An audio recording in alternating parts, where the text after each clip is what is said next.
കൊല്ലം ആയൂരിൽ textiles ഉടമയെയും ജീവനക്കാരിയെയും മരിച്ച നിലയിൽ കണ്ടെത്തി. മലപ്പുറം സ്വദേശി അലി, പള്ളിക്കൽ സ്വദേശിനി ദിവ്യമോൾ എന്നിവരാണ് മരിച്ചത്. ഒരു വർഷത്തോളമായി ഇവരിവിടെ ഒരു സ്ഥാപനം ഇവിടെ തുടങ്ങിയിട്ട് ലാവിഷ് എന്ന് പറയുന്ന തുണിക്കടയാണ്.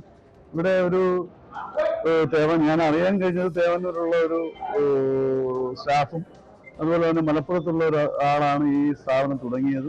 ഇതിന് ഉദ്ഘാടനവുമായി ബന്ധപ്പെട്ട് വ്യാപാരി വ്യവസായിയെ അറിയിച്ചിട്ടുണ്ടെങ്കിലും പിന്നെ ഇവിടെ യാതൊരു വിവരവും സംഘടനയുമായി യാതൊരു ബന്ധമോ നമുക്ക് ഇവിടെ ഈ കടയുമായി ഇല്ലായിരുന്നു.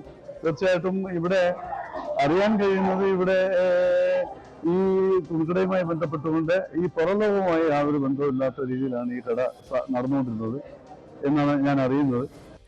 കൊല്ലം ആയൂരിലാണ് ഈ സംഭവം. ടെക്സ്റ്റൈൽ ഷോപ്പ് ഉടമയെയും ജീവനക്കാരിയെയുമാണ് മരിച്ച നിലയിൽ കണ്ടെത്തിയത്. കൂടുതൽ വിവരങ്ങൾ എസ് ബിനീഷ് നൽകും. ബിനീഷ്, എന്താണ് ഇതിനെക്കുറിച്ച് പോലീസ് പറയുന്നത്? എന്തെങ്കിലും വിവരങ്ങൾ കിട്ടിയിട്ടുണ്ടോ പോലീസിന്?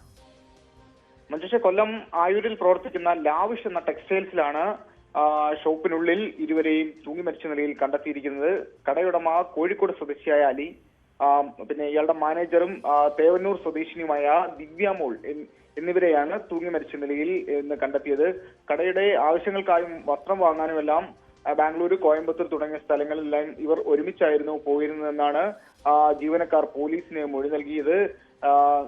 ജീവനക്കാർ രാവിലെ കടയിലെത്തിയപ്പോൾ സ്ഥാപനം തുറക്കാതെ വന്നതോടെയാണ് ഇവർ നടത്തിയ പരിശോധനയിലാണ് ഇരുവരെയും മരിച്ച നിലയിൽ കണ്ടെത്തിയത്. ഉടൻ തന്നെ ചടയമംഗലം പോലീസിൽ വിവരം അറിയിക്കുകയായിരുന്നു. മരണകാരണം പോലീസ് അന്വേഷിച്ചു വരികയാണ്. ഇരുവരും തമ്മിൽ അടുപ്പമുണ്ടായിരുന്നതായിട്ടുള്ള ചില വിവരങ്ങളാണ് പോലീസിന് ഇപ്പോൾ ലഭ്യമായിരിക്കുന്നത്. ദിവ്യമോൾ വിവാഹിതയും 2 മക്കളുടെ അമ്മയുമാണ്. അലിയുടെ വിവരങ്ങൾ പോലീസ് അന്വേഷിച്ചു വരികയാണ്. ഏകദേശം 1 വർഷമായി ആയൂരിൽ ഇവർ അലി സ്ഥാപനം നടത്തി വരുന്നുണ്ട്. പോലീസ് കൂടുതലായിട്ട് അന്വേഷിക്കുന്നു. ഇൻക്വസ്റ്റ് നടപടികൾക്ക് ശേഷം പോസ്റ്റ്മോർട്ടം പാരിപ്പള്ളി മെഡിക്കൽ കോളേജിലേക്ക് കൊണ്ടുപോകും, മൃതശരീരം കൊണ്ടുപോകുമെന്നാണ് അറിയുന്നത്. ഇതിൽ കൂടുതൽ വ്യക്തത വരാനുണ്ട്. എന്തായാലും പോലീസ് ഈ ജീവനക്കാരുടെ എല്ലാം വിശദമായിട്ടുള്ള മൊഴി രേഖപ്പെടുത്തുന്നുണ്ട്. മഞ്ജുഷ്, ശരി. കൊല്ലം ആയൂരിലാണ് ഈ സംഭവം.